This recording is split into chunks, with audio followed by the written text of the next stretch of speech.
Boshlaymiz. Bugun biz Herve Le Taylni Anomaliya kitobini o'qib chiqamiz. Ushbu kitob Goncourt mukofoti sovrindori bo'lgan 2020-yilda va qisqa fursatlarda Fransiya bo'ylab tez tarqala boshlagan kitoblardan bittasi. Ushbu kitobni bizga tarjima qilishga kattadan katta yordam bergan Asahi Books va Xalq bankiga katta minnatdorchiligimizni bildiramiz. Fransuz yozuvchisi Hervé Le Tayle qalamiga mansub Anomaliya romanida zamonaviy dunyoda yashayotgan insonlarning hayotidagi noaniqliklar, kutilmagan vaziyatlar, inson shaxsiyati va o'z-o'zini anglash jarayoni chuqur o'rganiladi. Unda murakkab ijtimoiy va shaxsiy munosabatlar, insonning ichki kurashlari, jamiyatda anomaliyalar yorqin tasvirlanadi.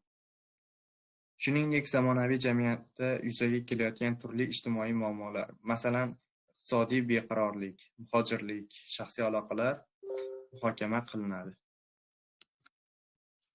Birinchi bo'lim, birinchi bob. Osmon kabi qora, 2021-yilning mart-iyun oylari.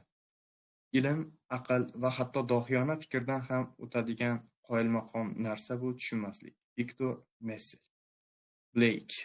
Birinchi bobning birinchi hikoyasi. Qotillik qiyomat qoyim emas. Kuzatish, payqash, o'ylash, uzoq o'ylash va kerakli vaqtda bo'shliqqa singib ketish. Aynan shu bo'shliqqa singib ketish.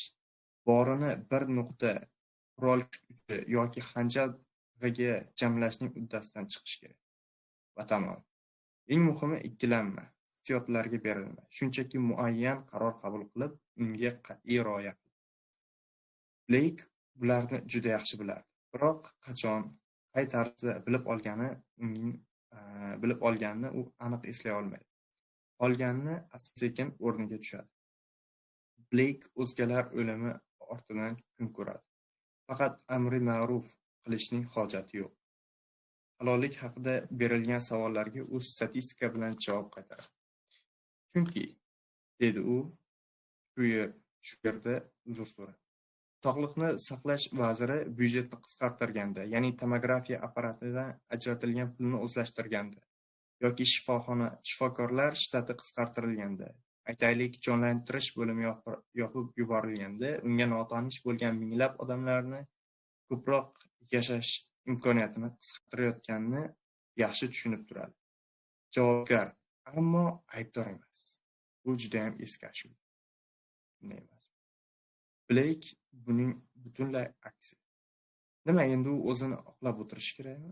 Hecham. U hammasiga tupurib qo'ydi. O'ldirish bu qismat emas, balki ko'proq qiziqish, ta'bir joiz bo'lsa, bu ruhiy holat.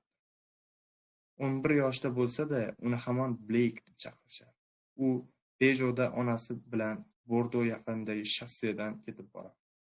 Ular tinchgina ketayotgan paytda yo'ldan it o'tib qoladi. Ona bola bir sakrab tushadi. Ona qichqirib tormozni keskin bosadi. Mashina yo'lga ko'ndalang bo'lib to'xtadi. Tushma, ey xudoyim, mashinadan tushma. Va bu gapni Blakening onasi aytgan. Blake bu gaplarga quloq solmay, onasining ortidan ergashadi.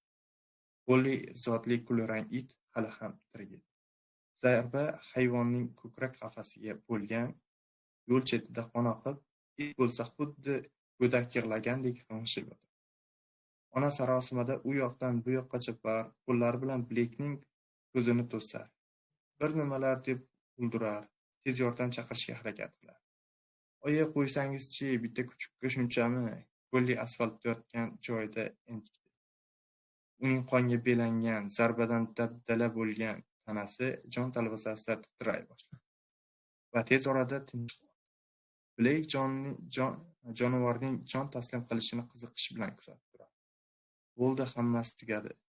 Bola garchi hech nimasini his qilmagan bo'lsa-da, onasini xafa qilmaslik uchun o'zini g'amgin ko'rsatdi. Onasi bo'lsa jonivorning murdasini ustidan dahshatdan qotib qolgan.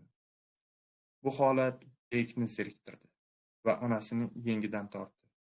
Oyi, bo'ldi endi, u o'ldi.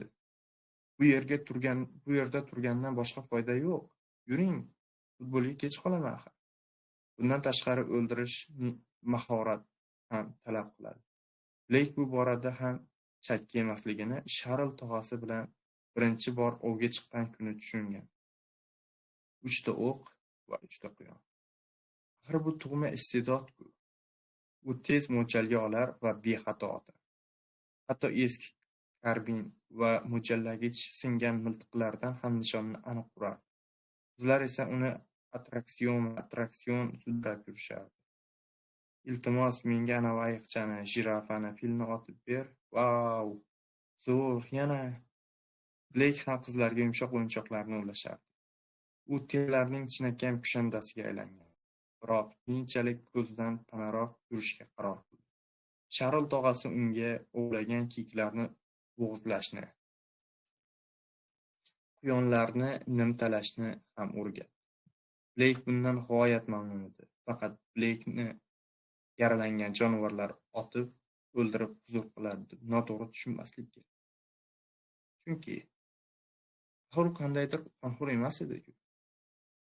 Unga uzoq mashqlar natijasida orttirilgan mohirona harakat, benuqson avtomatizm yo'qoldi. Bleyk 20 ga kirdi. U toza fransuzcha Livpovskiy, Parsati yoki Martin ismlarida Alp tog'lari etagidagi shaharchalarda otelyerlar maktabida o'qidi. Boshqa tanlovi yo'q edi deb o'ylamang. Uning qo'lida hamma ish kelardi. U ham ko'pchilik tengqurlari kabi elektronika bilan shug'ullandi. Dasturlashni ham binoyidek epladi. Til o'rganishda ham yaxshigina qobiliyati borligini namoyish qildi. Masalan, ingliz tilida sof talaffuz bilan gapirish uchun unga London Theatre kursida bor-yo'g'i 3 oy o'qish yetarli bo'ldi. Biroq Bleykka komandasidan ko'ra oshpazlik ko'proq yoqar. U yangi retseptlar o'ylab topishni, qozonda eriyotgan sariyog'ni tomosha qilishni, ziravorlarning xushbo'y ta'mini va likopchada gullar va ta'mlar uyg'unligini yaratishni xush ko'rardi. U o'zi o'qiyotgan otelyerlar maktabining birinchi raqamli o'quvchisi bo'lishi mumkin edi. Livpovskiy, Parsati yoki Martin. Nahotki mijozlar bilan xushmuomalaroq bo'lishning imkoni yo'q?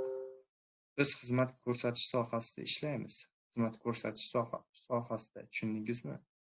Livpovskiy, Parsati yoki Martin.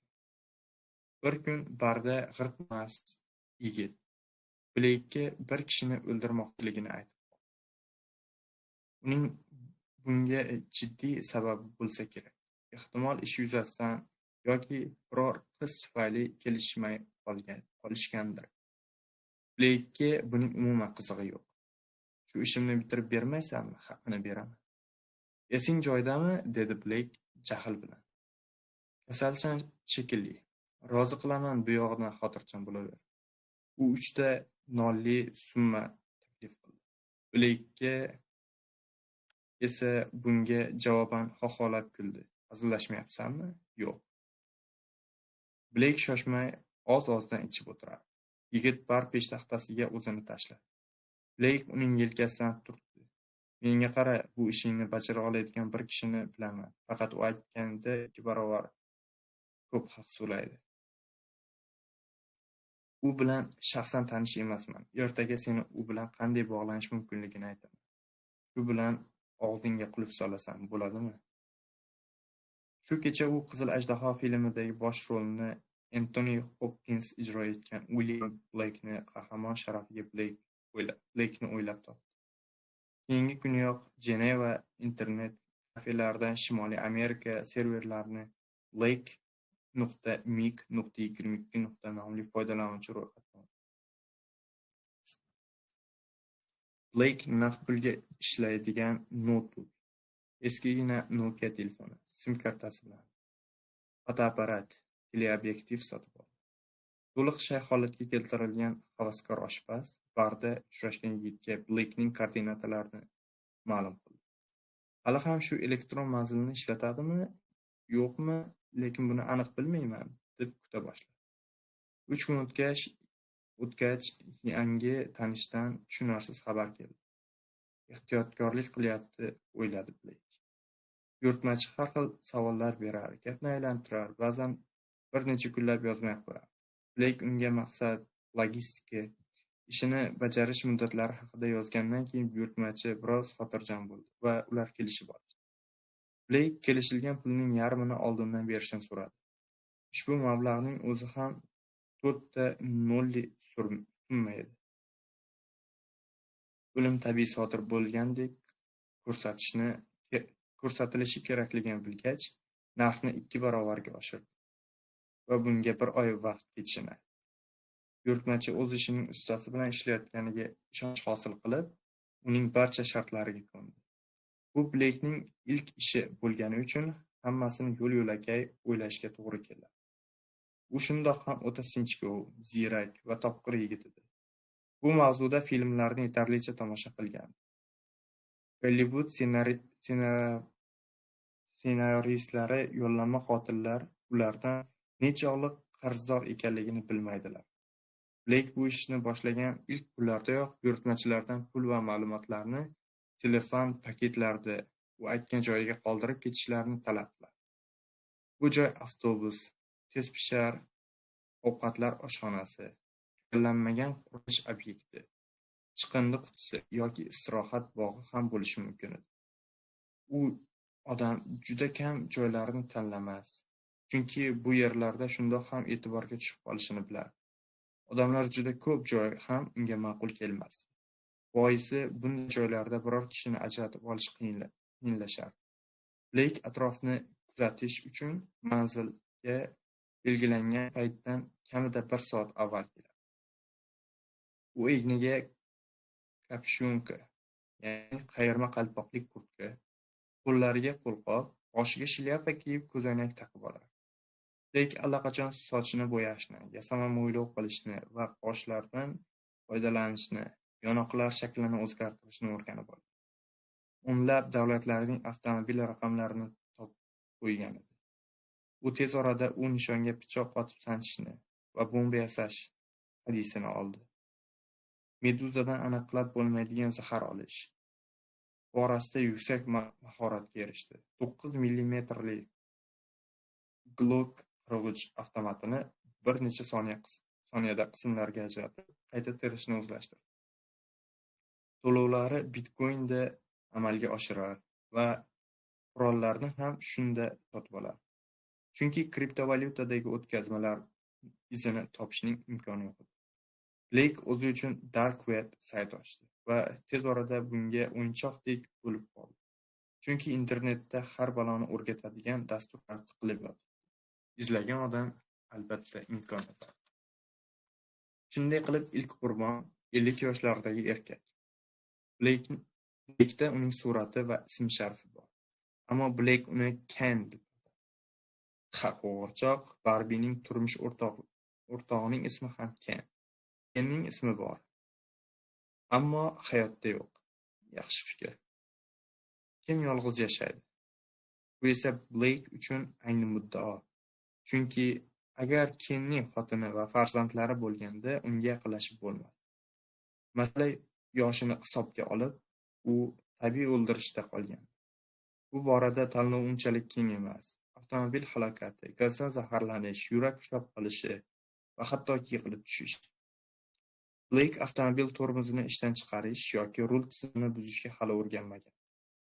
Yurakni to'xtatish uchun xlorid kaliyni qayerdan topish mumkinligini bilmaydi. Gazdan zaharlash ham unchalik ma'qul kelmay turibdi. Yaxshisi yiqilib o'la qolsin. Statistika bo'yicha yiliga 10,000 odam shu tarzda vafot etadi. Aksari qariyalar-ku, lekin hechqisi yo'q. Buning ustiga Kenning jismoniy holati ham maqtagudek emas. Mushlash haqida gapirmasa ham bo'ladi. Ken Anmas shahrining chekkasidagi uyning 1-qavatida 3 xonali xonadonda yashardi. Bleyk 3 hafta davomida qurbonni kuzatdi va rejasini pishitib bordi. Avans tariqasida olgan puliga esa Renault furgonni sotib olib, uni zaruriy narsalar, o'rindiq, matras va yoritish uchun qo'shimcha batareyalar bilan jihozladi. Shu yaqin orada tepalikdagi qurbonning uyi kaftdek ko'rinadigan joy topdi. Keyin har kuni 8:30 da uydan chiqar. Ishga Shveysariya chegarasi orqali ketar va kechki 7:30larda doim uyga qaytadi. Dam olish kunlari esa bu yerdan 10 chaqirimcha masofada joylashgan Bonvilda yashovchi ayol, fransuz tili o'qituvchisi unikida mehmon bo'ladi. Eng odatiy kun seshanba bo'lib chiqdi. Keyin ishdan ertaroq qaytar va mashg'ulot uchun trenajyor zaliga shoshilardi. 2 soat shug'ullangach, uyga qaytib 20 daqiqa vannada bo'lar. So'ng televizor qarshida kechki ovqat tanovul qilardi. Undan keyin biroz kompyuter ko'rib yoki unda ishlab uyquga ketar. Xullas, seshanba oqshomi eng ma'qul payt. Bleyk buyurtmachiga oldindan kelishilgan maxfiy kodli xabarni jo'natdi. Dushanba 22:00. Kuniga 1 qo'shamiz, soatga 2 qo'shamiz.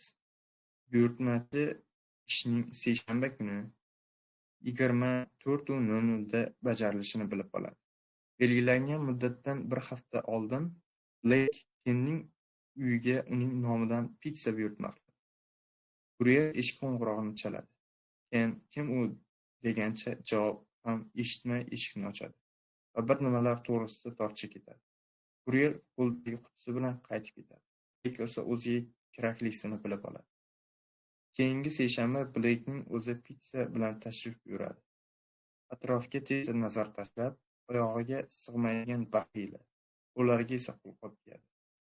Va biroz kutib, Ken dushdan chiqqan paytda eshik qo'ng'irog'ini bosadi. Egniga faqat xalat tashlashga ulgurgan Ken eshikni ochadi. Pitsa qutisiga ko'z tushib uf tortadi. Biroq e'tiroz bildirishga ulgurmadi. Bo'sh quti shu zahoti yerga tushib, 2 elektroshoker baravariga uning ko'kragiga bosiladi. Bleyk qurbon tiz cho'kib o'lgunga qadar elektroshokerning uning ko'ksidan uzmaydi va joni uzilguncha mahkam bosib turadi. Ishlab chiqaruvchi 8 million voltga kafolat beradi. Bleyk bittasini o'zi sinab ko'rib, hushdan ketadigan. U o'zidan ko'piga kelayotgan Kenni hammomga sudrab boradi. Har ehtimolga qarshi bir marta uning tanasiga bor kuchi bilan tok yuboradi.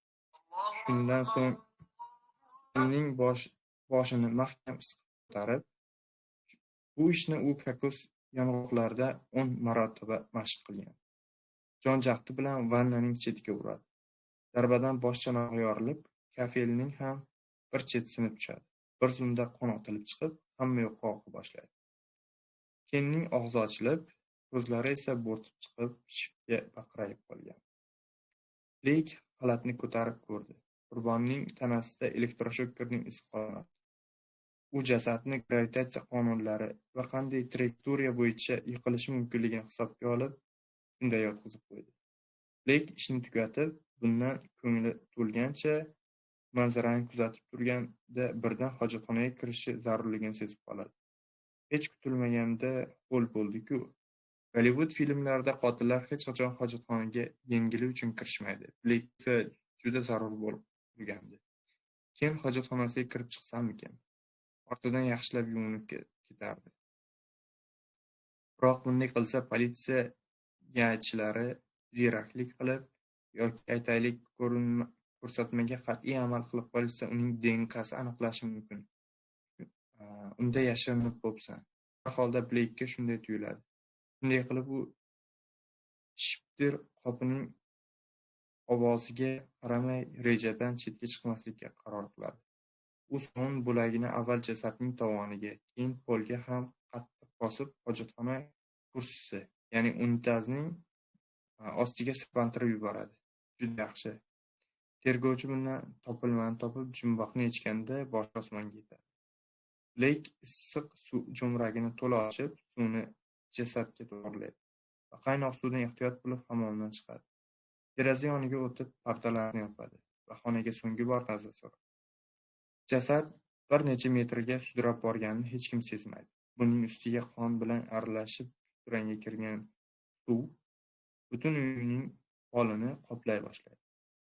Kompyuter yoniq, ekranda maysazor va gullar rasmi turibdi. Ken ashaddiy gulchi bog'bon edi. Ko'chaga chiqqach, Bleyk qo'lqopni yechadi va uydan 200 metrlar nariga qo'yib ketgan skuter tomon shoshmay keta boshlaydi. Skuterda bir chaqirimcha yurgach, nihoyat hojat chiqarish uchun to'xtaydi va shundagina vahilalarni yechmaganini ko'radi. 2 kundan so'ng Kenning ishga kelmayotganiga befarq bo'lmagan hamkasblari politsiyaga qo'ng'iroq qiladi va tez orada uning baxtsiz hodisa tufayli vafot etganini ma'lum qilishadi. Bleyk o'sha kuniyoq pulning qolgan qismini oladi. Bular hammasi o'tmishda qolgan. O'shandan beri Bleyk 2 xil hayotda yashaydi. Birinchisi ko'rinmas odam, 20 ga yaqin ism-familiya egasi. Bu ismlarning har biriga pasport ham olib qo'ygan. Pasportlarning ayrimlari hatto haqiqiy biometrik pasportlar. Ular asosida fuqarolikka ham ega. Umuman olganda, bunday qilish ko'ringandan ancha oson.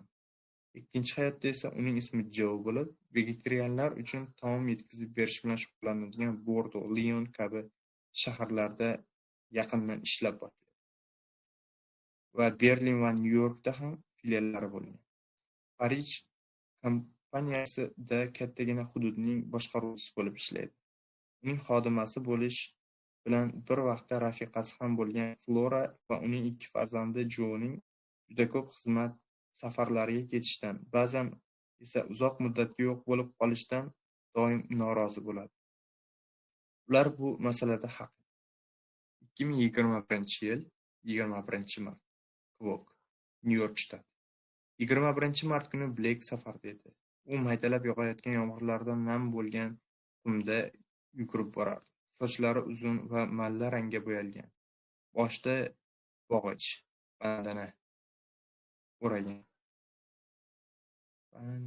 o'ragan. Qora ko'zoynak taqqan.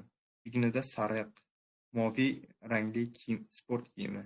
Umuman olganda odatiy sportchi ko'rinishda edi. U Nyu-Yorkka 10 kun avval Avstraliya pasporti bilan kelgandi.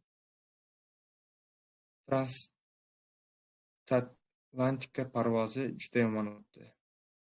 O'tmishda qilmishlari uchun samo meni o'cholmoqchi shekilli deb o'ylab, hayot bilan vidolashishga ham ulgurgan. Tubi yo'q havo opqonida boshidagi mallarang pariga ham uchib ketay deydi. Mana 9 kundirki, Kvok shahrining kulrang osmoni ostida sohildagi 10 million dollardan kam turmaydigan villalar bo'ylab 3 kilometr yugurgandi. Bu yerlarda qum tepalarga qimmat uylar qurilib, Dune Round deb nom berishgandi. Uy egalaridan umuman faqat ular foydalanishga berilgan degan taassurot uyg'onish uchun uylarni baland qarag'aylar va qamishlar bilan ajratib qo'yishgan. Bleyk mayda qadamlar bilan sekin yugurib borardi. Dengizga qaragan katta derazalar, ayvoni va to'g'ri sohillarga olib tushuvchi zinalar bor ko'rkam villa qarshisida kelganida birdan to'xtaydi. Bleyk har kuni aynan shu yerga kelganda va aynan shu vaqtda to'xtardi. Hamda biqinini ushlab bukib olardi. U hansirar, o'zini nafas yetishmayotgandek va biqini sapchib qolayotgandek tutardi. Bleyk boshini ko'tardi va go'yoki tasodifan ko'rib qolib, sevinib ketayotgan panjaraga suyanib, qahva ichayotgan yoshi elliklar atrofidagi semizgina odamga qo'l silkitadi. U odamning sochlari qora, kalta, yoshroq, norqo'l yigit ham bo'lib,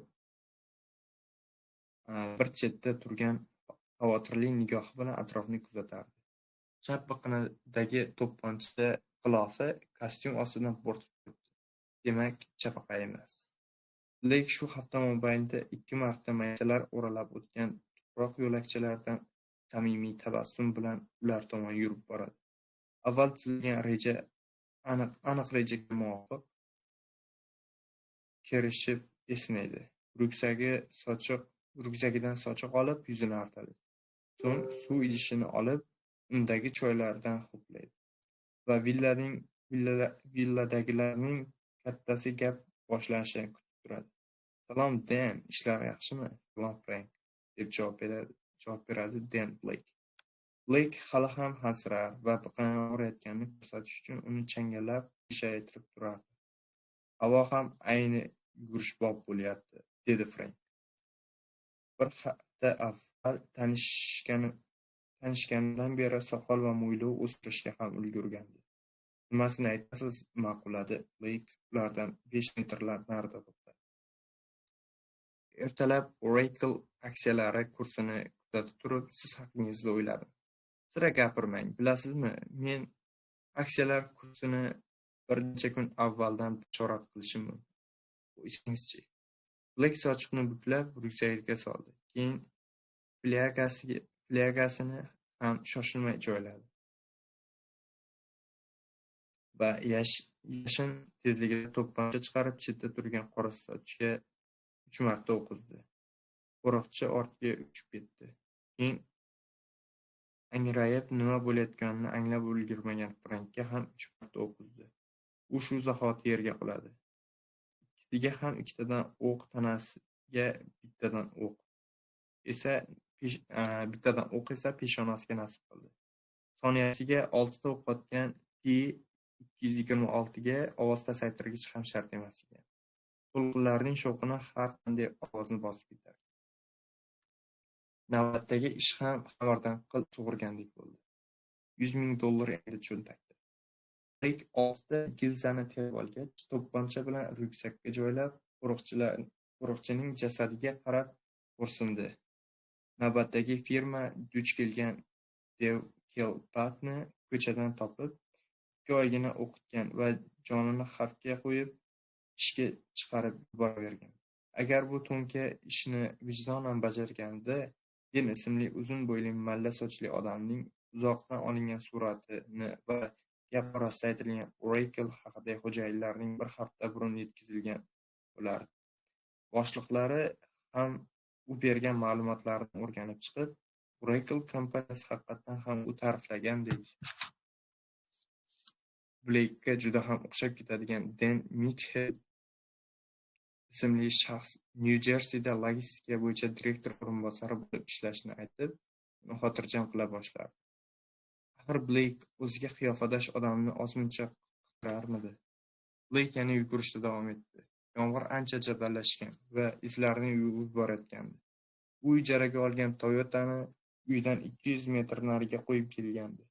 Uning raqamlari esa Blake o'tgan hafta Bruklin ko'chalarida ko'z ostiga olib qo'ygan xuddi shunday mashinadan yechib olingan. 5 soatdan so'ng Blake Londonga uchadi. U yerdan Eurostarda Parijga yo'l oladi. Bu safar samolyot 10 kun avvalgi Parij-Nyu York parvozidagi kabi silkitmasa yaxshi bo'lardi. Blake endi professional edi va ishini bajargani haqida buyurtmachiga xabar berishni istamadi. 2021-yil 27-iyun yakshanba soat 11:43 Parij, Lotin kvartali. Agar Blake'dan so'ralsa, sen Jermandagi eng yaxshi qahva Sena ko'chasining Myulishda joylashgan barda tayyorlanishini aytadi. Chinakam yaxshi qahva deganda Blake yangi terilgan qahva donalari Nikaraguadan keltirilgan va filtrdan o'tkazilib, tindirilgan qaynatilgan suvdan espresso mashinasida tayyorlangan qahvani tushunadi. Odeon teatri yaqinidagi Bryussel ko'chasida o'zining birinchi vegetarian restoranini ochgandan beri Blake bir kun shu yerda. Agar hayotdan, dunyodan umuman nimanidir bo'lsa ham iztirob chekmoqchi bo'lsangiz, buning uchun Parijdagi kafe ayvonidan yaxshiroq joy yo'q. Bu atrofda hamma uni Joe deb bilishardi. Bu Jonathanning qisqartmasi emasmi? Jozefmi yoki Joshuami? Hech kimga ma'lum emas. Hatto ishchilar uchun ham oddiygina Joe. Familiyasi uning kompaniyasiga mansub bo'lgan holdingning aksionerlari ro'yxatidan boshqa hech qayerda qayd qilinmagandi. Blake doim maxfiylikda, soyada yurgan va Xudoning bergan kunini bunday qilib to'g'ri yo'l tutayotganiga amin bo'ladi. Lekin Blake shaxsiy hayotda hushyorlikni biroz pasaytirgan. U bozor o'char qilgani chiqadi. Bolalarini maktabga olib boradi. 4 ta restoranga boshqaruvchi ishga olgan. Keyin ba'zan Flora bilan teatr, kinolarga boradigan bo'ladi. Oddiy tirikchilik tashvishlari. Biroq shunday bir maromda hayotda ham hech kim turli jarohatlardan kafolatlanmagan. Masalan, Matildani poni klubiga olib borganda parishonlik qilib peshonangni og'ilxonaga og'ilxona to'siniga urib qolishing hech gap emas. Bleykning ikkala shaxsiyati ham qat'iy chegaralangan. Jo va Flora Lyuksemburg bog'i qarshisida ajoyib kvartira uchun kredit to'laydi. Bleyk esa 12 yil avval Shimoliy vokzal yaqinidagi Lafayette ko'chasida chiroyli oynalari va eshiklari zirhlangan seyf kabi ishonchli bir xonali uyni naqd pulga sotib olgan. Uning ijarachisi har oy kechiktirmasdan ijara haqini to'lab keladi. Ijarachining nomi esa har yili o'zgarib turadi. Hayotdan umuman mavjud bo'lmagan odamning o'zgartirishidan oson yo'q, albatta. Ehtiyotkorlik aslo ziyon qilmaydi. Shunday qilib, Bleyk xotirjam, shakarsiz qahva ichib Flora tavsiya qilgan kitobni o'qib o'tirardi. Va ushbu kitobning muallifi mart oyida Parijda Nyu-Yorkka parvozi vaqtida uchratganini rafiqasiga aytmagandi. Vaqt shunga yaqinlashib qolgan. Flora Kventin va Matildani olib ota-onasinikiga ketgandi. Tushlik qilish Bleykning xayoliga ham kelmagandi. Chunki u ertalab yaqinda tushgan buyurtma bo'yicha kunduzgi soat 3 da uchrashuv belgilagandi. Vazifa unchalik qiyin emasdi, lekin yaxshigina haq to'lashardi. Mijoz shoshayotganini ko'rdi. Har safargi rejaga ko'ra Lafayette ko'chasida kiyimlarni almashtirishga kirib o'tish kerak edi. Shu yaqin atrofda unga stoldan chamasi 30 metrlar narida kapshunkali kiyim kiygan odam uni kuzatib o'tirardi. Viktor Messel ham o'z salobatini yo'qotmagan. Uning yoshligidan oson bo'lgan yuzi yillar o'tishi bilan to'lishgan. Qalin sochlari, qirg'iy burni, bug'doyrang terisi va uni Kafkaga o'xshatib yuborardi. Biroq 40 ni urib qo'ygan barvasta Kafka u kasbiga xos bo'lgan o'tirib ishlaydigan hayot tarzi tufayli biroz to'lishgan bo'lsa-da, hali ham kelishgan edi. Gap shundaki,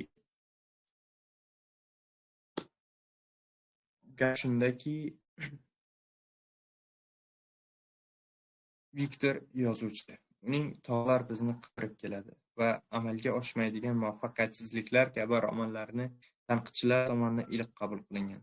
Parijning obro'li adabiy mukofotiga sazovor bo'lgan esa-da, asarlarning sotuvi bir necha ming nusxadan oshmagan.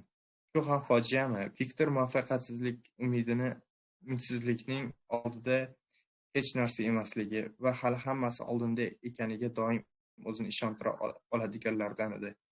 Ayniqsa, ayni paytda 43 yoshni qarshilagan Viktor umrining 15 yilini kitob yozish uchun bag'ishlagan. U adabiy dunyoni kaltafahm konduktorlar yordamida birinchi klassni iste'dodsiz lo'ttibozlar band qilgan. Tobora kamayib yo'qolib borayotgan daholar esa qimtinib perronda ketayotgan poyezdga mengazadi.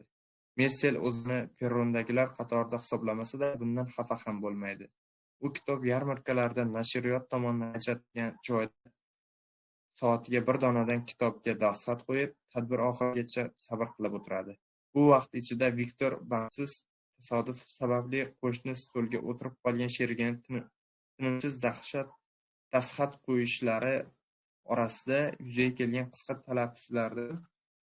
tanaffuslarda u bilan xotirjam gaplashib o'tirishga ko'nikib ketgan. Tez e'tibordan chetda qolgan, qadrlanmagandek ko'rinsa-da, uni zakiy shaxs sifatida bilishardi. Messel tarjimalar ortidan kun ko'rardi. Ingliz, rus va bolaligidan buvisidan o'rgangan polyak tillarida tarjimalar qilardi. U Vladimir Adovskiy, Nikolay Levskiy va 19-asr mualliflarining asarlarini tarjima qilgan. Lekin ularni hozir deyarli hech kim bilmaydi. Ba'zan arzimagan ishlar bilan kifoyalanaveradigan odati bor. Masalan, yaqinda bir festival buyurtmachisi bilan Godoni Klingen yulduzlar yo'lidagi yovuzlar o'zga sayyoraliklar tiliga o'giradi. Tarjimonlik unga ko'p nufuzli nashriyotlar bilan ishlash imkoniyatini taqdim qiladi, biroq o'zini yozganlarini har safar e'tibordan chetda qoldiraveradi. Messel qizil rangga bo'yalgan, qizil rangdagi Lego bo'lakchasini doim tumor qilib yonida olib yurardi. U bu bo'lakchani qachondir otasi bilan qurgan qal'a devorlaridan sug'urib olgandi. Otasi ishlaydigan qurilishda baxtsiz hodisa sodir bo'ladi va ota-bolaning birgalashib qurayotgan qal'alari Viktorning xonasida oxiriga yetmay qolib ketadi. Bolaligida u qal'a devorlariga ko'tarma ko'prik va mitti askarlarga uzoq termilib o'tirardi. Qurilishni yolg'iz davom ettirish yoki qismlarga bo'lish otasining o'limiga ko'nib taqdirga tan berishni bildirardi. U bir kuni bir dona bo'lakni olib cho'ntagiga soladi va qal'ani buzib tashlaydi. Ushbu voqeaga ham 34 yil bo'ldi. Bu orada u bo'lakchani 2 marta yo'qotib qo'yib, o'rniga yangisini oldi. O'tgan yili onasi qazo qilganda bo'lakchani uning tobuti ustiga qo'yib ko'mdi va shu zahoti yoniga xuddi shunday yangi bo'lakcha sotib oldi. Va bo'lakcha otasining timsoli emas, u shunchaki xotira, sadoqat va mehr ramzi edi. Mikelning farzandi yo'q. Shaxsiy hayotga keladigan bo'lsak, u doim maqolni buzib, hassasini yo'qotgan. Tuyg'ularni ifodalashni bilmaydi. Ifodalaganda ham hech kim ularga ishonmaydi. U hayotini bog'lash uchun munosib ayolni hali ham uchratmagan edi. Va balki u hayotini bog'lash uchun munosib ayolni hali uchratgan emas, yoki uchratganlari ham unga nomunosib desak, balki oshirib yuborgan bo'lamiz. Chunki 4 yil avval Arl shahrida o'tkazilgan tarjimonlar konferensiyasida bir qizni uchratgandi. Goncharov asarlarni yumorni qanday tarjima qilish to'g'risida ma'ruza qilayotganda, o'sha qiz birinchi qatorda o'tirgandi. Viktor ma'ruzasi davomida boshqalarga ham qarashga rosa harakat qiladi. Ma'ruza yakunlangach, bir noshir balki biz uchun Lyubov Gurevichning asarlarini tarjima qilib berarsiz, nima deysiz? Ajoyib g'oya, shunday emasmi? Kabi savollar bilan uni ushlab qoladi. Biroq 2 soatdan keyin desert uchun navbatga turgan o'sha qiz tabassum qilganda to'g'ri kelib uning ortiga turadi. Darhaqiqat, yurak sevgini darrov sezadi. Albatta, qiz shunday tomdan tarachi tushganday sevgi izhor qilmaydi. Axir uni cho'chitib yuborishi mumkin. Shuning uchun u bilan ehtiyotkorona suhbat qiladi. Ular shokoladli fondalar va ko'pirtirilgan qaymoqqa yetganda Viktor orqasiga o'girilib suhbatni boshlashga urinib ko'radi. U duduqlanib, krem chantilini ingliz tiliga qanday tarjima qilish mumkinligini so'rashdan yaxshiroq narsani o'ylab topa olmaydi. Qiz muloyim kulib, "Ascot cream" deb javob beradi va o'z stoliga dugonalari davrasiga qaytadi. Uning biroz xirildoq ovozi Viktorga joziba tuyuladi. Fransiyada Shantili nomli otchopar bo'lgandek, Angliyada ham Ascot otchopari borligi uning xayoliga ham kelmadi. Ularning nigohlari bir necha bor to'qnashgach, Metzel qizga ko'rsatib, bar tomon yo'l oladi. Bu bilan dugonalari ham ovora edi. Bu bilan qizning ham uning oldiga kelishiga umid qilgandi, biroq qiz dugonalari bilan ovora edi. O'zining tajribasiz va ovsar o'smirdek qilgan Viktor mehmonxonaga keta qoladi. Ma'ruzachilar suratlari orasida uni topa olmaydi. Ammo u bilan yana ko'rishishga aslo shubhasi yo'q edi. Shuning uchun keyingi kunlarning yarmida turli bahonalar bilan konferensiyaning barcha seksiyalarini kezib chiqishga sarflaydi. Befoyda. Yopilish marosimida ham qizni uchratmaydi. U yerda ham, ko'kda ham yo'q edi. Ketish oldidan nonushta payti direksiyadagi tanishga murojaat qilib ko'radi, biroq nozik, chiroyli, qora sochli kabi ta'riflar bilan kimnidir topish qiyin edi. Viktor bu kabi tarjimonlik tadbirlarida yana 2 yil davomida qoldirmay qatnashib yuradi. Adolat nuqtai nazaridan qaraganda, bularning bari faqatgina bir o'sha qizni uchratish uchun edi. O'shandan beri kasbiy qoidalarni qo'pol ravishda buzish bo'lsa-da, tarjimalarga o'sha qiz uchun Ascot otchopari yoki ko'paytirilgan qaymoq eslatilgan qaydlarni qistirib keta boshlaydi. Ushbu jinoiy harakatlarning Gurovich maqolalarida to'plami ilk satrlarda nega ayollar barcha huquq va erkinliklarni berilishi kerak deyish o'rniga erkinlik shokoladi tortida ko'pirtirilgan qaymoq emas, daxlsiz huquqdir degan tarjima bilan boshlaydi. Jumla umuman qovushmaganligini bilib tursa-da, chiqmagan jonidan umid degan ilinjda shunday qiladi. Axir u qiz Gancharovga qiziqishini bildirgandi, lekin afsuski bundan biror naf chiqmadi.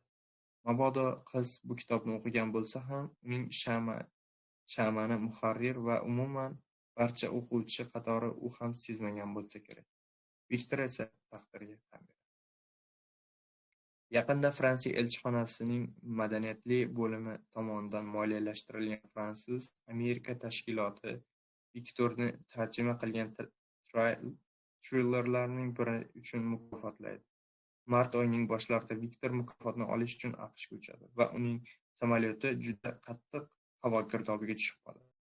Qaldiroqli quyunlar samolyotni u yoqdan bu yoqqa uloqtirardi va bu hech qachon tugamaydiganga o'xshardi. Kapitan yo'lovchilarning xavotirlanmasliklari uchun bir nimalar deyar, lekin hech kim uni ummonga qulab tushishlariga shubha qilmasdi. Mesil ham allaqachon bunga o'zini tayyorlab bo'lgandi.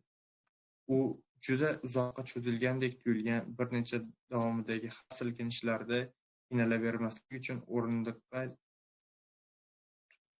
jon jahdi bilan ushlab olgandi.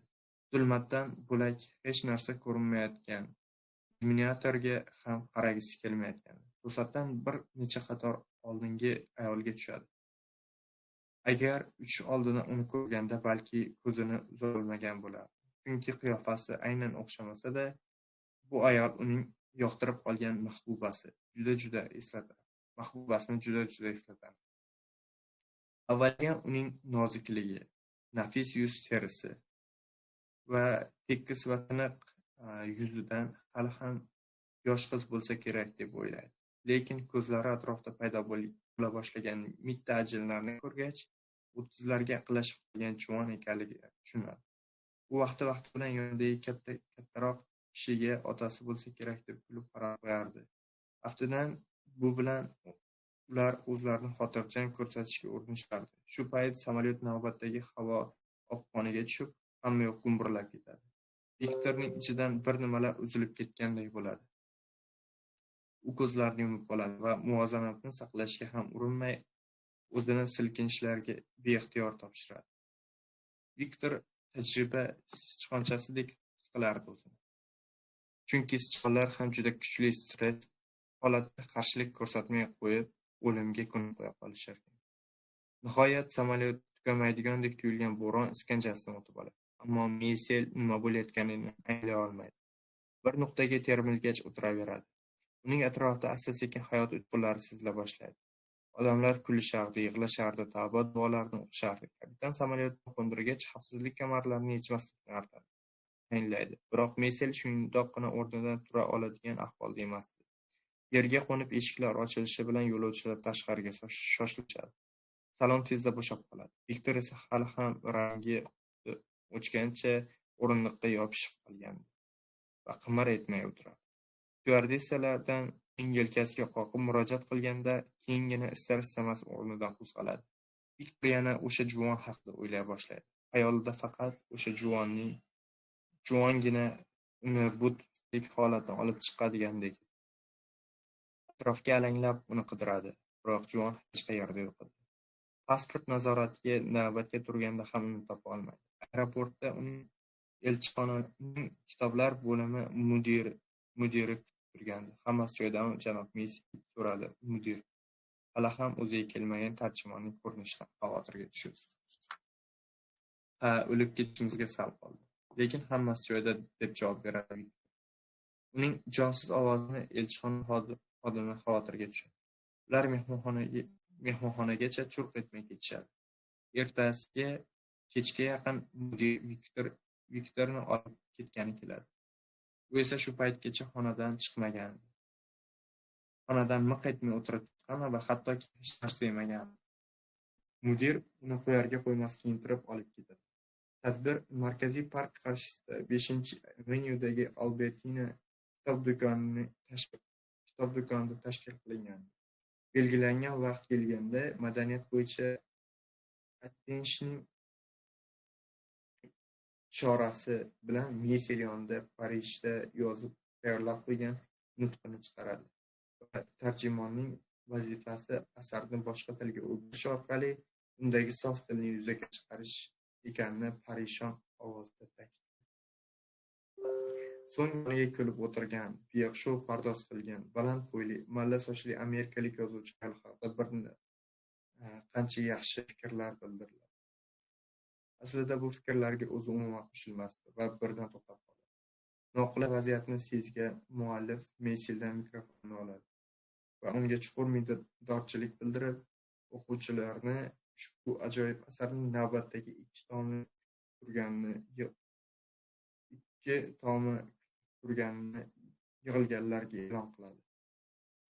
Shundan so'ng kokteylga navbat keladi va Meysel loqaydlik bilan o'sha tomonga yo'naladi. Jesus bu tadbir qanchaga tushganini hisobga olib, tuzukroq tayyorlanib kelsa ham bo'lardi, deydi norozi ohangda Udrar madaniyat bo'yicha attashi. Bo'lim mudiri esa unga baribir ertaga ortga uchib ketishini aytib, Meyselni yonini olgan bo'ldi. Parijga qaytgach, Viktor yozishga o'tiradi va birovni aytib turgandek to'xtovsiz yozadi. Jarayon o'zidan o'zi beixtiyor bo'layotgani uni dahshatga soladi. Asar tugagach, kitobni anomaliya deb boshlaydi va bu uning 7-chi asari bo'ladi. Hayotim davomida biror ishni do'ndirmadim, biroq ayni shu do'ndirmagan ishlarim meni shakllantirgani va o'zimning biror harakatimni nazorat qilmaganimni ham bilaman. O'zim bitmagan satrlar orqasidan rizqimni terdim. Men tanam bilan biriktirmagan iplarni tortib, quvonch bilan jonlantirdim. To'siqsiz yo'llardan ketib borganimiz holda o'zimizni koinot egasidek tutib, manmansirash qanday surbetlik. Cheklovlarning cheklanishi hech qachon parvoz osmonimiz kengligini to'liq ochib bera olmaydi. Bir necha hafta ichida grafim Viktor goh lirika, goh metafizikaga o'tib, yuzlab sahifalarni qoralab o'qiydi. Vijdon nafaqat azob, balki azob zavqi ekanligini ichida marvarid asragan chig'anoq judayam yaxshi bilardi. Yostig'imning muzdek tafti qonimning ma'nosiz haroratini eslatsa ham, yolg'izlik libosiga burkanib o'lganim holda sovunib tirasam ham, butun dunyoni sota olmayman. Viktor mana bir necha kundan beri uydan chiqmaydi. Nashriyotga atalgan so'nggi xat boshida bu parishonxotirlik holati qanchalik chidab bo'lmas ekani haqida fikr qiladi. Dunyoga kelmaganimda hayot qanday bo'lishi, borligim va mazmunli bo'lganda uni qanday manzillar tomon eltish mumkinligi menga noma'lum edi. Yo'qligim hayotni qay tarzda o'zgartirishi ham menga qorong'u. Endi bo'lsa yo'l ko'rsatkichlari hech qayoqqa boshlayotgan yo'ldan yo'qlik tomon ketdi. Hayot va o'lim bir-biriga juda yaqinlashib, birlashib ketgan hamda tirikchilik niqobi ajal qiyofasida kasb etgan nuqtaga aylanib qolyapman. Bugun tonggi quyosh shu'lasida o'zimga chetdan nazar tashlay olaman va o'zgalardan farq qila olmasligimni ko'raman. Men hayotimga nuqta qo'yyapman. Balki mangulikni tiriltirmoqdaman. Kunlarni yozib faylni muharrirga jo'natgach, Viktor Meysel o'zini hech tushuntira olmagan kuchli hayajon ta'sirida balkonga chiqadi va sakradi va o'zini tashladi. Hech qanday vidolashuv maktubi qoldirmadi. Ammo so'nggi bor ushbu mash'um yakunga olib keldi. Men hayotimga nuqta qo'yyapman, balki mangulikni tiriltirmoqdaman. Bu voqea 2021-yil 22-aprel kuni 12 da sodir bo'ldi. Va shu bilan birinchi bob tugadi. Ikkinchi bob Lyusi. 2021-yil dushanba oyi. Parij, Menilmontan shtati. Sahar g'irashida cho'tir yuzli odam yotoqxona eshigini asta ochib, charchoq to'la ko'zlarini nimqorong'ida shakli elastikda sipilinayotgan karavotga tikdi. Unda ayol orom olayotgan edi. Ushbu kadr 3 soniya davom etsa-da, Lyusi Bogartga yoqmadi.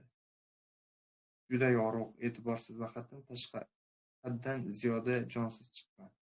Tasvirchi ish paytida uxlab qolgani ko'rinardi. Bu kadrda ranglar gammasi va kontrasti ustida biroz ishlashi hamda orqa planni xiralashtirishi kerak bo'ladi. Lyusi davrining kattaligi bilan o'zini topdi, biroz o'zgardi. Vincent Kasselning yuzini yaqinlashtirdi va umumiy planning davomiyligini qisqartirdi. Bu ishlarni bajarishga rosa 1 daqiqa vaqt ketdi. Mana endi yaxshi bo'ldi. Aynan mana shunday diqqati va kinematografik sezgisi tufayli Lyusi ko'p nomdor rejissyorlarning sevimli montajchisiga aylangan. Hozir juda erta, endigina 5 bo'ldi. Lyu haliyam uyquda. 2 soatdan so'ng u o'g'lini uyg'otadi. To wake, woken unga nonushta tayyorlaydi. To eat, ate va so'nggi so'z eaten. Va sezganingizdek, 7-sinf dasturi bo'yicha noto'g'ri fe'llarni bir-biriga takrorlaydi. Ammo hozir Lyusi bugungi kunning birinchi yarmida rejissyor bilan rejalashtirilgan Mayven filmining million sahnasini ko'rib, montaji ustida ishlashi kerak edi. Kechasi bilan o'tiraverib, gardani qotib qolgandi. Ko'zlarida namlik qolmagandi edi. Bo'ldi qilish kerak. Kamin tepasiga o'rnatilgan ulkan ko'zguda o'rta bo'yli, kalta qora sochli, nozik qomatli ayolning aksi ko'rindi. Oppoq yuzli, istarali ayolning mitti burni ustida katta ko'zoynakli katta talaba qizdek tasavvur uyg'otdi. Lyusi deraza oldiga keladi. Siqilib ketganda peshonasini muzdek deraza oynasiga bosib turish odati bor. Menilmontan hali ham uyquda. Qani endi o'z tanangni tark etib, tashqariga, mudragan shaharga singib ketsang. Elektron xabar kelganini bildiruvchi bo'g'iq ovoz eshitiladi. Andrey ismini ko'rib, Lyusi o'q tortadi. Andrey uning joniga tegib ketganidan bir jahl qilsa, shuni bilan turib o'zini tuta olmaganidan battar achchiqlanadi. Qanday qilib bir vaqtning o'zida ham aqli raso, ham bunchalik ojiz bo'lishi mumkin axir. Umuman sevgi doim aqldan ustun kelgan. U Andrey bilan 3 yil muqaddam kinoshunos hamkasblarning bazmida tanishgan. Lyusi kechikib kelgan va bu paytda ketishga chog'lanib turgan kishisi esa birdan qarorini o'zgartirgandi. Ammo sohibjamol Lyusi kelishi bilan Andreyning uyga shoshilayotganini esdan chiqarib qoladi, deya hazil qilgandi. Demak, Lyusi Vanier va Edelman kompaniyasi asoschisi deb tanishtirilgan arxitektor Andrey Vanier deganlari shu ekanda. Uzun bo'yli, ozg'in Andrey iliklarni qoralagandek ko'rinsa-da, undan ham kattaroq bo'lish ehtimolligi xoli emas. Uning qo'llari uzun, ko'zlarida g'amginlik ham, xunonlik ham bir vaqtda zohir bo'ladigan va yoshlik uchqunlari hali so'nmagan edi. Lyusi gap boshlashi bilan Andreyni o'ziga asir qilganini sezadi, hamda bu unga yoqadi. Tez oradan ular yana ko'rishishadi. Andrey uning ko'nglini olish harakatiga tushgan. Biroq buni juda vazminlik bilan bajarardi. Lyusining fikricha, Andre ahmoq bo'lib ko'rinishdan qo'rqqani uchun emas, balki qizni xijolatga qo'ymaslik uchun o'zini shunday isbot tutardi. Avvaliga Lyusi muloyimlik bilan uni rad etdi.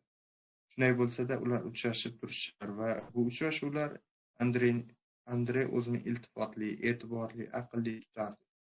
Lyusi Andrening bo'ydoqlik hayotidan uyalishini va bu mavzuni chetlab o'tishga urinishidan sezardi. Jazmanlari ko'p bo'lsa-da, birortasi bilan jiddiy munosabatda emasligini gumon qilardi. Bahor oqshomlaridan birida u bir qizni uyiga kechki ovqatga taklif qiladi. Mehmonlar orasidan mohir rassom, Parijga bir necha kun oldin xizmat safari bilan kelgan angliyalik jarroh, Monde gazetasi jurnalisti, ichkilikka ruju qo'ygan kutubxonachi hamda taom ustida ma'lum qilishlaricha fransuz kontrrazvedkasi rahbari ham bo'lgan va salobatli xushbichim Armando Melo kabi kishilarni ko'rgan Lyusi Andrening do'stlari naqadar turli-tumanligini hayron qiladi. O'sha kuni u Andre juda sodda jihozlangan, ayniqsa yog'ochdan ishlangan mebellari kitoblar bilan to'ldirilgan va odatda arxitektorning uyi deganda hammaning ko'z oldiga keladigan sovuq interyerli xonadon bilan hech qanday umumiyligi bo'lmagan xonadonga ilk bor qadam vajida qilgan edi. Shuningdek, javonlardan birida Mickey Mouse'ning yorqin bo'yalgan gipsdan ishlangan haykalchasi bor edi. Lyusi haykalchani qo'liga olib tomosha qilib turgan. Andre kelib, juda xunukmi? To'g'rimi? deb qoladi. Lyusi indamay kulib qo'yadi. Buni uyimda qandaydir munosib narsaga ko'zimni o'rgatish uchun sotib olgandim. Nomaqulchilikda ko'nikib bo'lmaydi, axir bu hayot. Nomaqulchilikda to'la bo'lsa ham hayot. Butun oqshom Lyusi o'sha Mickey Mouse'dan ko'zini uzolmadi. Biroq Disney sichqoni tiliga kirib, u Andre bilan baxtli bo'lishi mumkinligiga ishontira ketadi. Lyusi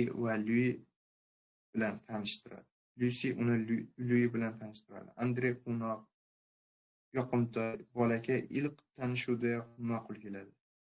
O'smirlikka ilk qadam qo'ya boshlagan yigitcha o'zini qaratishga ham urinmadi.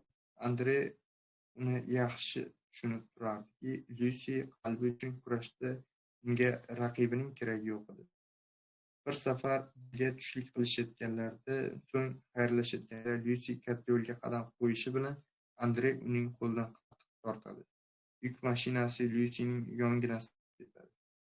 Qo'li og'riyotgan bo'lsa-da, Lyusi hozirgina bir o'limdan qolgan edi.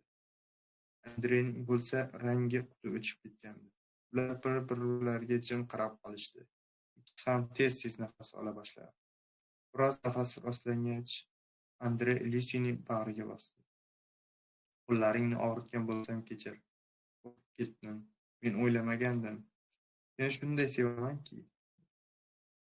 U shunday deb orqaga tisarildi va nogahondan uchgan sorlardan dahshatga tushib, bir nimalar mudragancha uzr so'ragan bo'ldi. Va ortiga o'girilib ketib qoldi.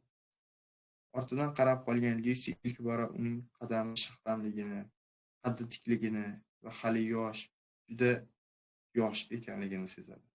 Va voqeadan keyin Lyusi o'ziga kela olmay yuradi. Va oradan 2 hafta o'tgach unga qo'ng'iroq qiladi. Ko'rishganda esa bo'lib o'tgan hodisa haqida ikkisi ham so'z ochmaydi. Lekin bu so'zlarda aytdim-ku, seni sevaman. Lyusi qo'rqib ketdi. Hali ham so'zlarni eshitishga biroz vaqt bor edi. U avval bir kishini sevgan. U esa yolg'on so'zlarni o'rni bo'lmasa ham haddan ziyod tez ishlatar. Lyusini tahqirlar, ustidan kular, yo'qolib ketar, qaytar va yana yo'qolib ketardi. Lyusi ayollarga faqat yoqimli terisi, kelishgan qomati uchungina xushomad qilib, baxtini faqat tashqi chiroyda deb biladigan va uning ichki olami bilan umuman qiziqmaydigan ayollarning o'zining navbatdagi o'lchasi sifatida hammaga ko'z-ko'z qiladigan erkaklardan charchaganini Andreyga aytishni juda xohlardi.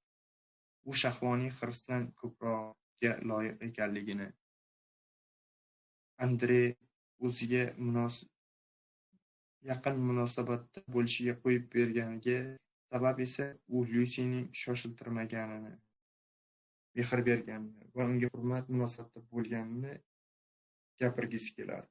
U keksa oshiq sifatida ortdan ergashtirib yurishning nima keragi bor? Yo Andre bilan aloqani uzishi, yo unga ixtiyorini topshirish kerak. Biroq hozircha Andrega nisbatan ortib borayotgan maylga qarshi turib, unga bo'lgan qat'iy, ba'zan keskin munosabatdan o'ylayotgan edi. Yana bir qish ortda qoldi. 4 oycha avval ular doimiy mijozga aylanib qolgan Mari dahasida Kim nomli koreys restoranda kechki ovqatdan so'ng Andre gap boshladi. Bilasanmi, Lyusi, sen men uchun juda ham qadrlisan. Oramizda nima borligini, oldimizdagi to'siqlarni yaxshi bilib turibman. Shuni bilishingni istardimki, agar meni umr yo'ldoshi sifatida tanlasang, qancha muddatga ekanini albatta o'zing hal qilasan. Birinchi qadamni o'zing tashlashing kerak. Andrening nigohlari bequvor edi. Lyusi nima deyishni ham bilmay qoldi. U hali vaqt bor. Bu gaplarga biroz ortga surish kerak va qanchalik o'zini ishontirmasin, befoyda.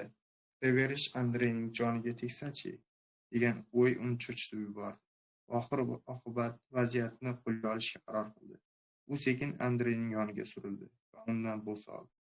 Hech qanday britancha usulda romantik komediyadan kabi ajoyib kirish sahnasi bo'lmaydi. Lyusi hech narsadan afsus qilmadi. Bu sehrli daqiqadan boshlab ular qilishmadi. 2 hafta o'tib, Andre Nyu-Yorkka Silverning qurilishiga borishi kerak bo'lib qoldi. Lyusi Trot filmining montaji tugagach, Mayanga kirishguncha deyarli bir oy uchun hech narsani rejalashtirmagandi. Andre Lyusini borishga taklif qiladi. Endi ularning birgalashib markaziy parkdagi o'rdaklarni tomosha qilishga, Guggenheimdagi pleyga borib o'tirishga va hatto Broadway myuzel, ya'ni musiqa sahnasiga borishga bemalol vaqtlari bo'ladi. Lyusi qurilish maydoniga uni ham olib borish sharti bilan taklifni jon deb qabul qiladi. Bu bilan Andrening hayotiga kirib borishini va uning qismi bo'lishni istashini bilmoqchi edi.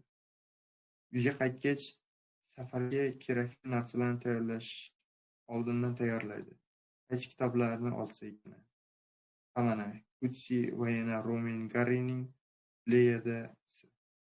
Ko'ylakka kelsak, mana bu qorasi, shunisi menga juda yaxshi yarashadi. Yubka ham ancha kalta ekan. Uni hech qisi yo'q. Uzun paypoq kiyib olaman. Mart oyida bu oyoqlar juda sovuq bo'ladi. U hamma masalani hal qilib bo'lganda xursand bo'lib ketadi. Lui esa buvisi bilan turishga rozi bo'ladi. Parvoz davomida samolyot rosa silkinadi. Lyusi vahimaga tushib boshlaydi. Hozir hamma narsa bo'laklarga bo'linib ketayotgandek tuyuladi. Lekin Andre uni tinmay tinchlantirib turadi. Lyusi Andrening ko'zlariga obdon qaraganda o'zi bilmagan Nyu-Yorkni yaxshi ko'rib qoladi. Ular bu yerga bir haftaga kelib, 2 hafta qolib ketishadi. East Village'dagi qimmat sartaroshxonada uzun sochlarini kalta qilib kestirib tashlaydi. Avvallari aslo bunga jur'at qilmagan bo'lardim. Men yangi hayot boshlayapman. Albatta, jo'yali sabab emas edi. Lekin uni noqulay holatga solmagani uchun Andredan minnatdor edi. Lyusi Andrening unga qanchalik xotirjamlik va halovat bag'ishlayotganini hamda ular bir-birlaridan qanchalik kuchli seva olishlari mumkinligini his qiladi. Safar tugab, ular Parijga qaytadi va hammasi asta-sekin murakkablasha boshlaydi.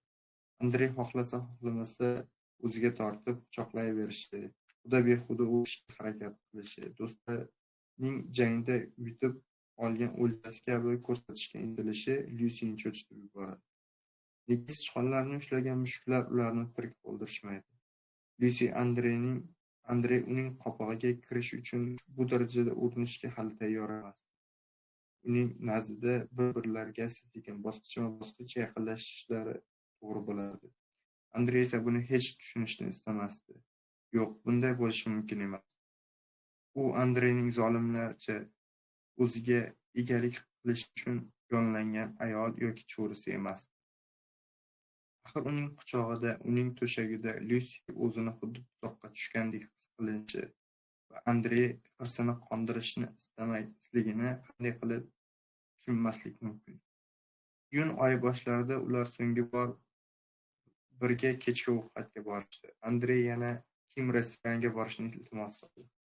Bu yerdagi interyer, bezaklar va umuman muhit Lyusining fikridan qaytarishga ijobiy ta'sir qiladi, deb umid qilardi. Andrey ko'p gapirdi, tinimsiz gapirdi, yuragidan to'kib soldi va bu uzundan uzoq so'zlar ketma-ketligidan har bir chiroyli ibora uni yanada yoqimsizlashtirardi. Lyusi uning ko'ziga qarab turardi. U qizning qo'llaridan tutdi. Qiz itoatkorlik bilan qo'llarini tortib olmadi. Qizning qalbi muz kabi qotgan. Bu yerdan imkon boricha tezroq, uzoqroqqa ketgisi kelardi. Nahotki bu yoshi o'tgan janob Lyusi uni tark etganini anglamayotgan bo'lsa. Ehtimol Lyusiga ozgina kuch yoki sevgi yetishmagandir. Bu so'zdan shunday nafratlanardiki, ammo har holda Andrey Lyusining yaralari uchun shifobaxsh marhum bo'la oldi. Endi bo'lsa yaralar bitgach, marham ortiqchalik qilib sassiqlikka chidab bo'lmay qoldimi? Yo'q, bunday emas. Munosabatlarning boshi berk ko'chaga kirishda ular aybdor emas.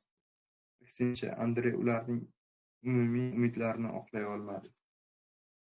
Lyusi talabi bilan hisobni ikkovlari to'lashdi. Endi oralarining uzilganini, hech qanday umumiylik yo'qligini bildirish uchun har qanday usuldan foydalanardi. Andrey unga Viktor Mansning Anomaliya kitobini uzatdi. Lyusi qayerdandir bu nomni eshitgandi. Lyusi to'g'ri kelgan sahifani ochdi va ko'zi shu satrlarga tushdi. Umid bizni baxt eshiklari oldida intizor bo'lishga majbur qiladi. Umidimizga yetishib, baxt eshiklari ochilganda esa baxtsizlik ostonasiga qadam qo'yamiz. Qanday ramziylik, yana o'qidi. Aldash hammaning qo'lidan keladi. Munosabatlarni uzish bu yuksak san'at. Demak, Lyusi ham yaxshi san'atkor ekanda. Lyusi san'at, bu yaxshi. U sovg'ani oldi va ketdi. Bu voqea 3 hafta burun Andreyning Mumbayga Soyarmi yoki Syurami degan ahmoqona minora qurilishiga ketishidan oldin bo'lgandi. Bu minoraning qanchalik mukammalligini Andrey rosa og'iz ko'pirtirib maqtadi. Biroq uning qurilishdagi ishlari Lyusi uchun qizig'ini yo'qotgan edi. Kompyuter ekranida Andreyning kecha yozgan xati hali ham o'qilmay turibdi. Nihoyat Lyusi uni ochdi. Hatto Lyusi uchun biror ma'noga ega bo'lgan yoki unga erish tuyulmagan birorta ibora yo'q edi. Unda birorta so'z Lyusiga ta'sir etmasdi. Sen bilan qo'l ishlashib uzoqlarga ketsam, dunyoning eng uzun yo'llarini bosib o'tsam deyman. Qanday jirkanch. Muhabbat va sog'inch to'la nigohlarim senga ma'qul kelganmi yoki yo'q, buni bila olarmikinman. Qiz uf tortdi. So'ngida esa o'zini xo'rlash. Javob kutmayman. Javob berish Lyusining xayoliga ham kelmagandi. Birdan telefon vizillay boshladi. Raqam chiqmadi. Qanday jur'at qildi? Dushanba kuni hali tong otmagan. Qo'shni xonada Lyu uxlayotgan bo'lib turibdi. Lyusi hammasiga uzil-kesil nuqta qo'yishni o'ylab jahl bilan javob berdi. Biroq ayol kishining ovozi eshitdi. Lyusi Bogart? Ha, dedi Lyusi iloji boricha tekroq ovozda. Komissar Mopa, milliy politsiyadanman. Lekin adashdingiz shekilli. Siz 1889-yil 22-yanvar kuni Montreyda tug'ilganmisiz? Ha? Yaxshi, biz chiqyapmiz. Iltimos, kirishimizga ijozat bering. Nega? O'g'limni uyg'otib yuborasiz. Sizga hammasini tushuntirib beramiz. Sizni qo'lga olishga orderimiz bor.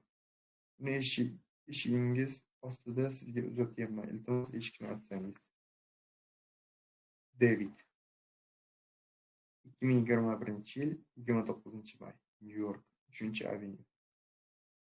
Fikus suvsizlikdan qo'yib bormoqda. Barglari qolchirab qolgan, ayrim shoxlari batamom qurib bo'lgandi. Plastik tuvakka o'rnatilgan chorasizlik haykali o'simlikni haykal bo'lishi mumkin bo'lsa albatta. Agar hozir u sug'ormasa, deb o'ylaydi David, o'lib qoladi. Mantiqan o'ylab qaralsa, uzluksiz vaqt chizig'ida shunday qaytib kelmaydigan bir nuqtaga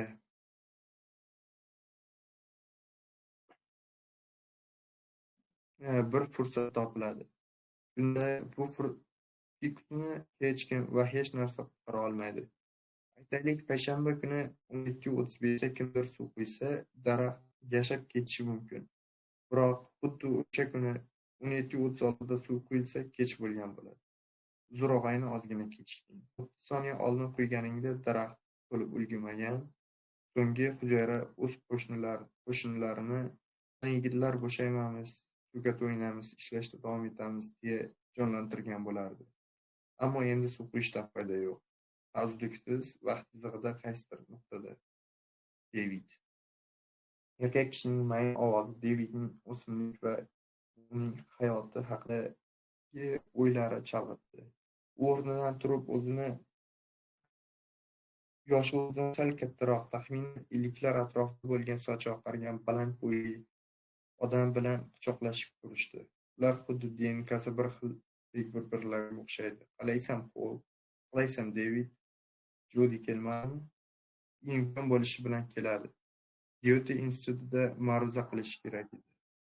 U boshqa kunga ko'chirilishni istamadi. Mayli. David akasining ortidan kabinetga kiradi. Amper uslubida fransuz yozuv stoli, eman yog'ochdan ishlangan kitob javonlari, Art Nouveau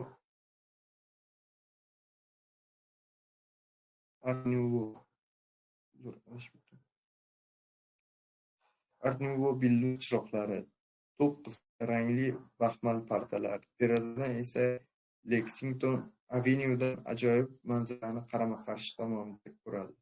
3-avenyuning burchagida juma suqash klubiga kirish joyini ko'zga tashlanadi. Xona o'zining asl maqsadini juda yaxshi niqoblagandi.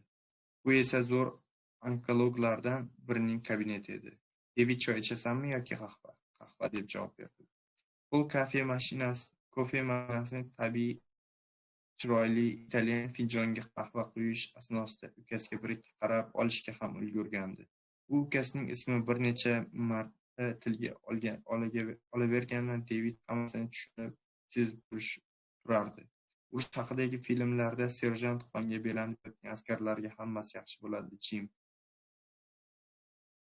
"Sen uddalaysan, Jim", deb takrorlayotgan paytda aslida hammasi juda yomon bo'ladi. Xayrixoh munosabat, xushbo'y italyan espressosi, suhbatga uning turish urinishlari — bularning hammasiga yaxshi alomat emasdi. David bosh irg'ab qahvani oladi va ichmay stolga qo'yadi. "Aytaver, tayyorman." "Yaxshi esingdami, David? Kecha ultratovush tekshiruvi paytida kasallikni aniqlash maqsadida tirik organizm, odamning to'qimasi yoki biror bir a'zoning biror bir qismini kesib olish qilgandik. Xullas, men natijalarni oldim." Pol qahvani chetga surib, konvertdan rentgen suratlarini oldi va ularni stolga ukasining qarshisiga qo'ydi. Shundan qo'rqqandim. O'sma oshqozon bezida, ingichka ichak tepasida joylashgan. Bu saraton o'smasi. O'sma nafaqat qon tomirlari va yaqin milfa tugullariga o'tgan, balki jigar, ingichka ichakka metastaza berib ham ulgurgan. Senda 4-bosqichi. 4-bosqich? Bu nima degani? Sen splenektomiya va Pankreatomiya, ya'ni oshqozon osti bezi va taloqni olib tashlash imkoniyatini ko'rib chiqishing kerak. Chunki senda saraton yetarli darajada rivojlanib bo'lgan. Devid bu zarbalardan hozirgacha chidamoqda. Uning nafas olishi tezlashdi. Pol stakanga oldindan quyib qo'yilgan suvni uzatdi. Ukasi stakanga oldindan quyib qo'yilgan suvni uzatdi. Ukasi boshini ko'tarib unga qaradi. Bu kasallikning belgisi bo'lgan ko'zdan sariqlikni aynan Pol sezgan va ukasini tekshiruvdan o'tishga undagandi. Devid chuqur xo'rsindi. Taxmining qanday? Jarrohlik amaliyotini o'tkazishga endi kech. Shunday ekan, o'simtani kichraytirish uchun kimyoterapiya va nur bilan davolash kurslariga birgalikda olib boramiz. Taxminan qancha Pol? So'radi Devid. Nima desamikin? Bu juda ham yoqimsiz. Imkonim bormi? Qancha yashayman? Ehtimollar nazariyasi bo'yicha 5 yil yashash 20% tashkil qiladi. Lekin bu shunchaki nazariya. U hech nimani bildirmaydi. Biz undan o'tib ketishga harakat qilamiz. Va yana tanlov bo'lishi uchun seni sovning qabuliga ham yozdirib qo'yganman. U bu sohaning eng so'ri. Seni navbatsiz ham qabul qiladi. Istasang ertagayoq uchrashishing mumkin. U sening tahliliy natijalaringni va email-laringni men unga jo'natib qo'yaman. Buning hojati yo'q, men senga ishonaman. Hammasi sen aytgandek qilamiz. Boshqa qachondan boshlaydi? Bu senga bog'liq. Bugundan boshlab ta'tildasan. Kamiga 3 oyga. Hoziroq ishxonangga xabar ber. Sug'urtang qanaqa? Yaxshimi? Menimcha yaxshi. Hali sug'urtaga ishim tushmagan. Hammasi joyida bo'lishi kerak. Devid o'rnidan turib xona bo'ylab yura boshladi. U g'azabdan titrardi. Ammo g'azabdanmikin bu? Qo'rquv asta-sekin butun tanasini egallay boshladi. Hozir o'tgan haftalarni xayoldan o'tkazishning nima keragi bor? O'zining e'tiborsizligi va ko'lamining ko'rishga intilishdan nima foyda?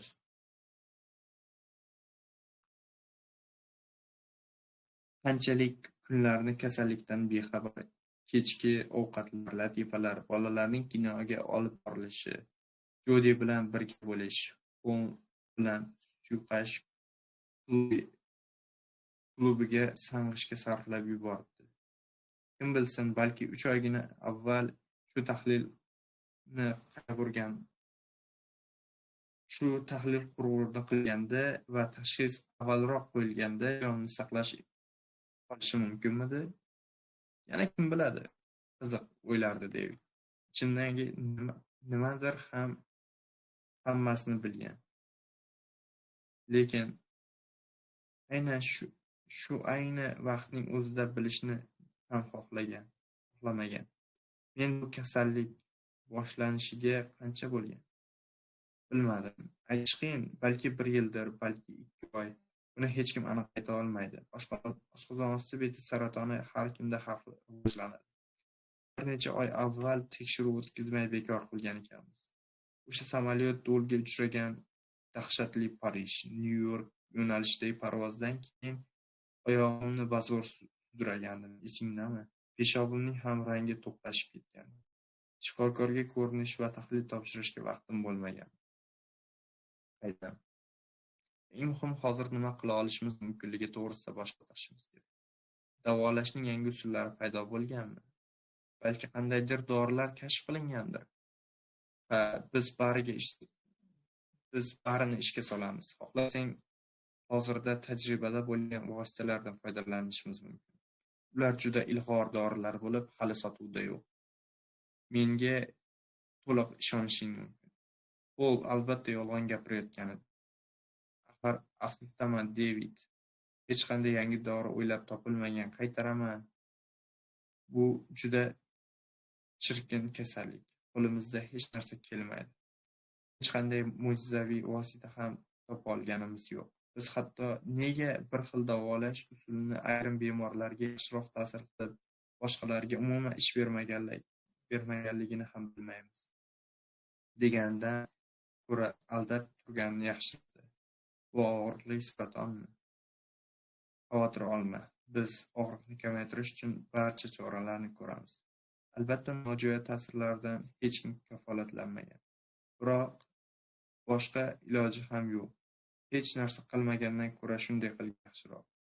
Nojo'ya ta'sirlari, ukajon, hali ishlaring ag'darilib chiqadi. Qilgan qaydlaringni og'izlaringga to'lib ketadi. Sochlaring va qoshlaring bitta qolmay to'kilib ketadi. 20 grammgacha ozib ketasan. Va natija nima bo'ladi? Bu azoblaring faqatgina umring 2-3 oygacha uzaytirishiga yetadi xolos. 5 yil yashash 20% tashkil qiladi. 20%. Biroq sen bosqichingda imkoniyating undan bir. Bundan ham kam. Jin ursin, xudo, bu qanday adolatsizlik. Qo'lni kursini surib, Devidga yaqinroq o'tiradi. U bo'lsa qimir etmasdi. Qo'l ukasining qo'lidan tutadi. Ammo uka hozir uzoq-uzoqlarda edi. U bilan ukasiga oz bo'lsa-da dalda bermoqchi bo'ladi. Undagi sarosmani pasaytirmoqchi, bostirib kelinayotgan zulmatni tarqatmoqchi edi. Ammo nima ham qilardik, peshonada bori shu ekan. Qiziq, shuncha yillik tajriba, vafot etgan yuzlab bemorlarni ko'rgandan keyin ham shu safar shu o'ylar xayolga kelaverarkan. Shu damda Peroniyadagi bouling klubida qahqah otib kulishayotganini, Devid sharbazor uloqtirayotganini va shunda ham strayk urganini, Luna xolaning kuyib ketgan pushti Zefirning isini, mallasoch Debora Spencer atirgullarining shirin iforini eslaydi. Bu qizni ikkovlari ham qattiq sevishgandi. Biroq qiz na ana bir tentak-toni dinozavrni tanlagandi. Aytgancha, unga nega bunday laqab qo'yishgandi? U yana o'zining birinchi to'ydagi Devidni nutqini eslardi. Darhaqiqat, u Fiona bilan birinchi turmushini o'zi buzgandi. Xullas, Devidning ahmoqona, kulgili va ajoyib nutqini esladi. Aynan ahmoqona va kulgili bo'lgani uchun ham juda zo'r nutq bo'lgan. U yana o'g'il tug'ilganini va unga ham Devid ism qo'yishganini, jajji Devid tug'ruqxonada Devid amakisining qo'lida chinqirab yig'laganini yodga oladi. Endi bularning hammasi yo'q bo'lib, saratonning zulmatiga cho'kib ketadi. Polning ko'zlarida yosh qalqib, yanoqlaridan oqib tushdi. Jin ursin, o'zi onkolog bo'la turib yig'lab o'tirsa. U nari ketadi va qog'oz sochiq olib kelib, burnini qoqadi. Kabinetga quyosh nuri tushadi. Balki hozir buning o'rni emasdir. Lekin mayli, tushaversin. Devidga zarrin nurlarni sochaversin. Har holda bu holat tez o'tib ketadigan ajoyibotlardan hisoblanardi. Chunki quyosh bu xonaga har kuni g'arb tomon oqqan paytda 3-avenyudagi ikki osmono'par binoning orqasidan 17:21 tushib, 12 daqiqagina mehmon bo'ladi va 17:33 yo'q bo'ladi. Chin yozgan shu ahvol. Xo'sh, David, bugunga belgilangan boshqa uchrashuvim yo'q. Jodining kelishini kutamiz. Ungacha davolanish rejasini tushuntiraman. Pol uzoq vaqt bir nimalarni tushuntiradi. David indamay eshitadi. Biroq ertasiga hammasini qaytadan tushuntirishga to'g'ri keladi. Chunki David hech narsani eslab qola olmagan. Pol tushuntirayotgan paytda Davidning xayoli Jodida, uning afsus va nadomat to'la nigohlarida edi. Uning bolalarini o'ylardi. Ertami-kechmi ular ham Grace, Benjamin bolajonlarim, dadalaring og'ir kasal, bardam bo'lishlaring, endi oyingga yordam berishlaring va yaxshi bola bo'lishlaring kerak. Ko'pmi? Deyishga to'g'ri keladi. U yana o'zining tibbiy sug'urta haqida o'yladi. Bu masalada muammo bo'lmasa kerak albatta. Shunday bo'lsa, sug'urtachilar tekshiruv o'tkazib, uning 15 yil davomida 25 yoshgacha 10 yil chekkanini va buni yashirganini ta'na qilsa kerak. U yana oldida turgan og'riqlar, azoblar, o'zining dafn marosimi hamda undan kuylanadigan musiqani did bilan tanlash kerakligini, o'qish uchun to'lov qilishini, kvartira uchun oldindan to'lab uzib qo'yilgan kredit haqida o'yladi. Oldindan to'lab ahmoqlik qilgan ekan. Axir o'lim sodir bo'lganda qolgan qismini sug'urta qoplab berardi-ku. U hammasi haqida o'ylardi. Hatto o'limidan keyingi narsalarni ham xayoliga keltirmoqchi bo'layotgandi. Aytgancha, qabulxonangda nima?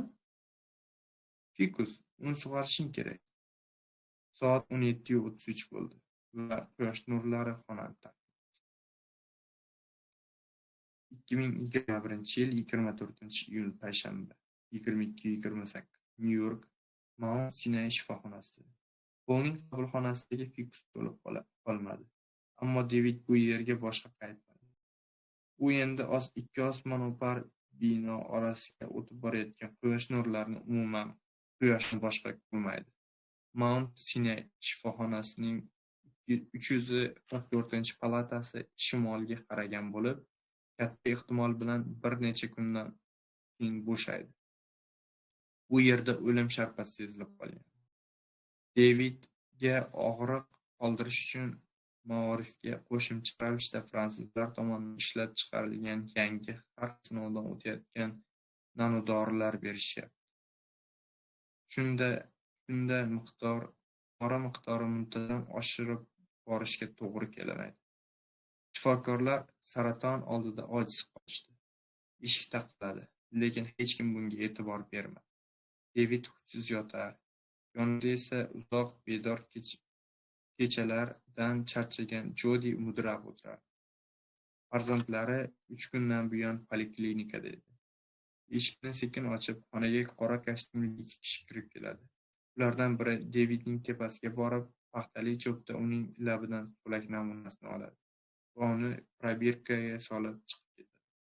Ikkinchisi esa nafas yo'liga trubka qo'yilgan bemorning telefonidan suratga olib, kimgadir jo'natadi va charchagan yuzidan ko'zini uza olmaydi. Kursiga cho'kadi.